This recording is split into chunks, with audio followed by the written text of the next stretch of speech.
Hello students, आज हम बेटा प्लस वन क्लास में स्पेक्ट्रम के बारे में स्टडी करेंगे। तो देखो, आपने देखा होगा कि किसी भी इलेक्ट्रोमैग्नेटिक वेव के अंदर बहुत सारी वेवलेंथ की लाइट क्या होती हैं, मिक्स होती हैं। तो उन सभी लाइट की वेवलेंथ अलग अलग मेजर करने के लिए जिस इंस्ट्रूमेंट का यूज किया जाता है उसका नाम होता है स्पेक्ट्रोस्कोप। देखो, स्पेक्ट्रोस्कोप मतलब क्या चीज होती है। अगर हम सनलाइट को प्रिज्म से पास करवा दें तो इतना तो आपने पढ़ा होगा कि ये सनलाइट किस में डिसोसिएट होती है, 7 कलर के अंदर टूट जाती है। ठीक है, तो इसी लाइट के टूटने को हम स्पेक्ट्रम बोलते हैं। आगे बात समझिए, कहने मतलब डिसोसिएशन ऑफ सनलाइट या splitting of sunlight into 7 color after passing through the prism is called a spectrum। हो गया इतना समझ? अब ये जो स्पेक्ट्रम होता है वो दो टाइप का होता है, एक इमिशन स्पेक्ट्रम और एक अब्जॉर्प्शन स्पेक्ट्रम। कौन सा होता है हमने भाई? एक होता है इमिशन स्पेक्ट्रम। इमिशन स्पेक्ट्रम में क्या होता है कि अगर हम किसी भी लाइट को, भाई कोई भी सोर्स उठा लिया हमने जो लाइट प्रोड्यूस करता हो, भाई लाइट का प्रोड्यूस करेगा जब या तो किसी चीज को जला दे या सनलाइट ले ले, है ना। जब किसी सोर्स से प्रोड्यूस होने वाली लाइट को प्रिज्म से डायरेक्ट पास करवा के हम अगर स्पेक्ट्रम गेट करते हैं, this is called emission spectrum. आगे बात सुनिए। अब ये इमिशन स्पेक्ट्रम भी दो टाइप का होता है, एक लाइन स्पेक्ट्रम और एक कॉन्टिन्यूअस स्पेक्ट्रम। कॉन्टिन्यूअस स्पेक्ट्रम क्या होता है, नाम से पता चल रहा है कि अगर हम सिर्फ सनलाइट को ले रहे हैं, पहले क्या ले रहे हैं, सनलाइट को, तो तुमने बताया कि 7 कलर में कन्वर्ट हो जाती है, VIBGYOR, इस तरीके से वेव और नाम लिख के तुम इसके 7 कलर को याद करते हो। तो ये जो सातों के सातों कलर होते हैं वो लगातार आते हैं, इनके बीच में कोई गैप नहीं होता। कहीं ये सोचोगे जी यहां तक रेड कलर है, इससे यहां पर ऑरेंज कलर स्टार्ट हुआ ना, ये मानो कि एक दूसरे में ये लगेगा कि भी मिक्स से ही है ना। तो यहां पर कोई गैप नहीं बनता ना। तो अगर हम सनलाइट का स्पेक्ट्रम गेट करते हैं तो उस स्पेक्ट्रम का नाम तो क्या हो जाएगा, कॉन्टिन्यूअस स्पेक्ट्रम। लेकिन अगर हम किसी सब्सटेंस को बर्न करते हैं और बर्न करने से जो लाइट बनती है उसको प्रिज्म से पास करवाने पर स्पेक्ट्रम गेट करते हैं, तो वहां पर क्या होती है, कुछ एक कलर की क्या मिल जाती है, लाइन मिल जाती है। बीच में फिर से गैप आ जाएगा, फिर लाइनें मिल जाएंगी, फिर बीच में गैप आ जाएगा, फिर लाइनें मिल जाएंगी। तो इस स्पेक्ट्रम का नाम क्या हो जाएगा भाई, लाइन स्पेक्ट्रम। आगे सुने, तो यहां पर सीधा सीधा बोल दोगे क्या, if we get the spectrum after passing the sunlight through the prism, then this is called a continuous emission spectrum. And if we get the spectrum by passing the light of a burning substance through a prism, then we get some particular color of a line. तो हमें कुछ particular colour की क्या मिलेंगी, line मिलेंगी, और उनके बीच में क्या मिलेगा, गैप मिलेगा। तो इसको क्या बोलते हैं हमने, लाइन स्पेक्ट्रम। आगे बात समझे। अब दूसरा जो टाइप होता है वो आता है अब्जॉर्प्शन स्पेक्ट्रम। इसके अंदर क्या होता है कि हम जो लाइट है ना वो पहले किसी सॉल्यूशन से पास आउट करवाएंगे। मान लो सनलाइट ले लो, अब ये जो सनलाइट तुम प्रिज्म से पास करवा रहे थे, इसको पहले हम क्या करवाएंगे, किसी सॉल्यूशन से पास करवाएंगे, और जो यहां से जो लाइट निकलेगी ना उसको प्रिज्म से पास करवा के हमें स्पेक्ट्रोग्राफ बोल दो भाई, जिसके ऊपर ये स्पेक्ट्रम को गेट करते हैं उसको क्या बोलते हैं, हमें स्पेक्ट्रोग्राफ। तो जब हम सनलाइट को सॉल्यूशन से पास करवा के और उसके बाद जो लाइट गेट होती है उसको जब प्रिज्म से पास करवाएंगे, तो अब की बार जो तुम्हें स्पेक्ट्रम मिलेगा ना उसमें एक या दो, भाई ज्यादा भी हो सकते हैं कम भी हो सकते हैं, लेकिन कोई ना कोई कलर डिसअपीयर मतलब गायब मिलेगा आपको। ठीक है, मान लो ये येलो वाला आएगा, ये वो है, तो यहाँ पर तुम्हें डार्क जोन आ जाएगा, बीच में गैप आ जाएगा। तो इस स्पेक्ट्रम का नाम क्या होता है? Absorption spectrum. नाम से पता चल रहा है, अब्जॉर्ब करना, किसी कलर को क्या कर लेता है, ये अब्जॉर्ब कर लेता है। आगे समझे? तो इसको क्या बोल देंगे?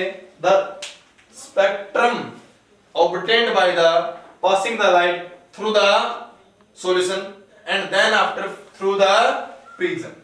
भाई पहले तो सॉल्यूशन से पास करो, तो उसके बाद प्रिज्म से पास करवाने के बाद जो हम स्पेक्ट्रम गेट करते हैं इज कॉल्ड अब्जॉर्प्शन स्पेक्ट्रम। इसका मतलब जो तुम्हारा इमिशन स्पेक्ट्रम है और जो तुम्हारा अब्जॉर्प्शन स्पेक्ट्रम है, उनके बीच में क्या डिफरेंस हो गया?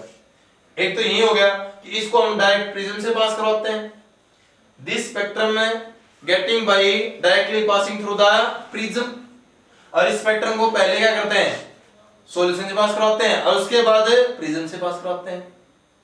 ये कॉन्टिन्यूअस भी हो सकता है और डिसकंटीन्यूअस भी हो सकता है, लेकिन ये हमेशा क्या होगा, डिसकंटीन्यूअस होगा। वैसे एक बात बोली जाती है, जैसे कि हम सोडियम वेपर को गर्म करते हैं ना, तो अगर येलो कलर की लाइट मिलती है ना, तो सोडियम सॉल्यूशन से पास करवाने पर येलो कलर ही डिसअपीयर होगा। मतलब जिस सब्सटेंस को जलाने पर जिस कलर की लाइट मिलती थी, वही कलर क्या होता है, डिसअपीयर होता है। यहां तक समझ आया हमारा? ठीक है। अब मान लो हम हाइड्रोजन का स्पेक्ट्रम देखते हैं, उससे थोड़ा और समझ आ जाता है हमारे पास। तो हमने बताया था कि अगर हम किसी पर्टिकुलर सब्सटेंस को अगर जलाते हैं तो हमें क्या मिलता है, लाइन स्पेक्ट्रम मिलता है ना, है ना। तो जब हाइड्रोजन का स्पेक्ट्रम गेट करते हैं ना हमें, तो यहां पर क्या होती है, हमें सीरीज मिलती है। सबसे पहले जो सीरीज मिली ना, तो जिस साइंटिस्ट ने उसको डिस्कवर करता गया, वो अपने नाम से उसको पुट करता गया। तो पहली सीरीज का नाम यहां पर क्या रख दिया हमने, लेमन। आगे बात समझ, सीरीज याद रखना है। बीच में मैंने बताया था गैप मिलेगा, फिर लाइनें मिलेंगी।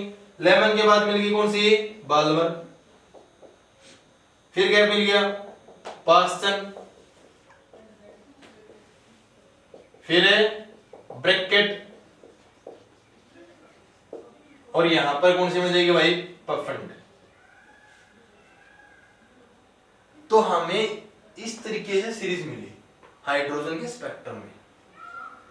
अब सोच के देखो, हाइड्रोजन जिसके अंदर सिर्फ एक इलेक्ट्रॉन था, उसके अंदर इतना वेरिएशन मिला, तो बाकी के अंदर तो बहुत सारे इलेक्ट्रॉन होते हैं, उनका वेरिएशन तो और भी बहुत ज्यादा होगा।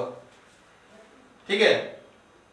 अब कई कई सोच लेते हैं, अब इसी में बता दें कि जिस स्पेक्ट्रम, तो वही चीज है ना, मान लो हम किसी सब्सटेंस को गर्म करें, सब्सटेंस को गर्म करते हैं तो उसका इलेक्ट्रॉन जंप कर जाता है, कहां पर है, हायर सेल में। अब हम किसी को गर्म करेंगे तो वो तो एनर्जी गेन करके कहां पर जाएगा, ऊपर वाली सेल में जाएगा ना। इसको बोल देते हैं पे एक्साइटेड स्टेट या फिर अपर लेवल। लेकिन यहां पर क्या होगा, वो अनस्टेबल। अब तुमने देखा होगा कई बार, हम मान लो किसी को जोर से डंडा मारते हैं तो थोड़ा सा ऊपर की तरफ उछलता है ना, तो ये हो गई उसकी एक्साइटेड स्टेट हो गई। लेकिन यहां पर कितनी देर रुकेगा ये, बिल्कुल थोड़ी सी देर, क्योंकि यहां पर क्या हो गया, ये अनस्टेबल। वापस से क्या आएगा, अपना ग्राउंड स्टेट में आएगा। तो जो एनर्जी उसने गेन की थी वापस से क्या करेगा, वो लॉस करेगा। अरे उसी लाइट से तो स्पेक्ट्रम गेट करते हैं। अब सोच के देखो, एक इलेक्ट्रॉन के जंप करने से इतनी सीरीज मिल गई, तो बाकी के अंदर तो बहुत सारे इलेक्ट्रॉन हैं। तो ये अभी भी लिमिटेशन बनी है अभी तक कि हमें मल्टी इलेक्ट्रॉन वाले एलिमेंट का स्पेक्ट्रम स्टडी नहीं कर पाए हैं। अब हाइड्रोजन में भी इतनी सीरीज क्यों बनी, उसका बारे में बता दो तुम्हें।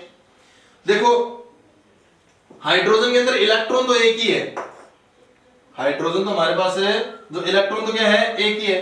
वो कौन सी में है, फर्स्ट सेल के अंदर प्रेजेंट है।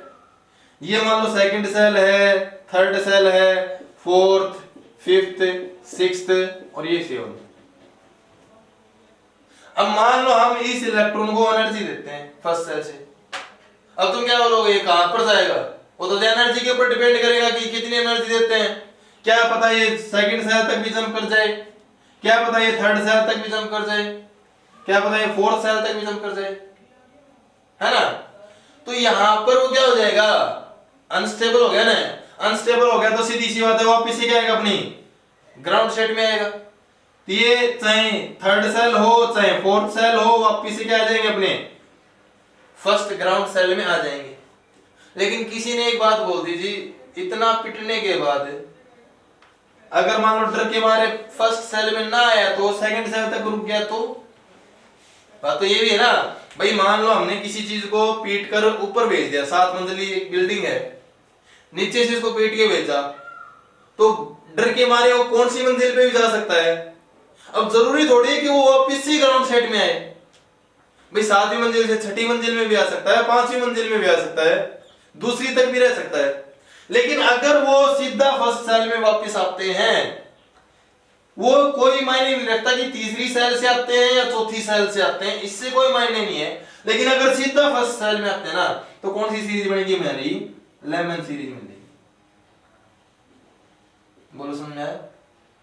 तो इसी तरीके से अगर जी दूसरी सेल में आते हैं तो दूसरी सेल में कब आएंगे, तीसरी सेल से आएंगे या चौथी सेल से आएंगे या फिर 5वीं सेल से आएंगे। तो यहां पर कौन सी सीरीज बन जाएगी भाई हमारी, बाल्मर। अब समझ गए होगे 5 सेल का बढ़ेगी, जो इलेक्ट्रॉन कहीं तक कहां तक रह जाए, सिर्फ 3rd सेल तक रह जाए। ठीक है, तो यहां से एक रेडबर्ग फार्मूला है जिसकी हेल्प से हम क्या निकालते हैं, वेव नंबर निकालते हैं। क्या निकालते हैं, वेव नंबर। वेव नंबर क्या होता है, r इंटू में 1 माइनस n1 का स्क्वायर माइनस में 1 बाई n2 का स्क्वायर। यहां पर वेव नंबर, ये जो r है वो क्या है, कांस्टेंट है, रेडबर्ग कांस्टेंट, जिसकी वैल्यू होती है 109,677 सेंटीमीटर इनवर्स। अब तुम्हारे पास अगले वाला क्वेश्चन कैसे पूछेगा कि जो एक इलेक्ट्रॉन है वो ब्रैकेट से लेमन के अंदर जंप करता है, ब्रैकेट सेल से किसमें आ जाता है भाई, लेमन सीरीज में आ जाता है। तो बताओ वहां पर वेव नंबर कितना होगा। तो तुम क्या बताओगे कि देखो जी इसके लिए जो n की वैल्यू थी वो क्या थी 1, इसके लिए n की वैल्यू 2, इसके लिए 3, इसके लिए 4, इसके लिए 5। कहां से कहां पर जंप किया है, ब्रैकेट से लेमन में। तो यहां पर n1 की वैल्यू क्या होगी 1 हो गई, और जो n2 की वैल्यू क्या होगी 4 हो गई। तो समझ गए होगे wave number is equal to ये कांस्टेंट की वैल्यू यहां पर पुट कर ही दोगे, 1/1 1 ही रहता है, माइनस में 1/4 का स्क्वायर क्या आ जाएगा 16। इसको तुम सोल्व कर लोगे इसे मल्टीप्लाई करके। आगे बात सुनने, अगर आपकी वेव नंबर निकल गई तो वेवलेंथ निकल जाएगी उसकी। बताया ना, ये जो स्पेक्ट्रम है वो सारी चीज किसके निकालने के लिए यूज कर रहे हैं हम। पहले बता देते इस वीडियो को स्टार्ट करने से पहले कि आज हमें बहुत सारी जो लाइट है इसके अंदर बहुत डिफरेंट लाइटें प्रेजेंट होती हैं, इनके अलग अलग वेवलेंथ है, उसको मेजर करेंगे। तो यहां से अगर वेव नंबर निकल गया तो वेवलेंथ क्या होती है, रेसिप्रोकल ऑफ वेव नंबर होती है, निकाल लोगे इस तरीके से।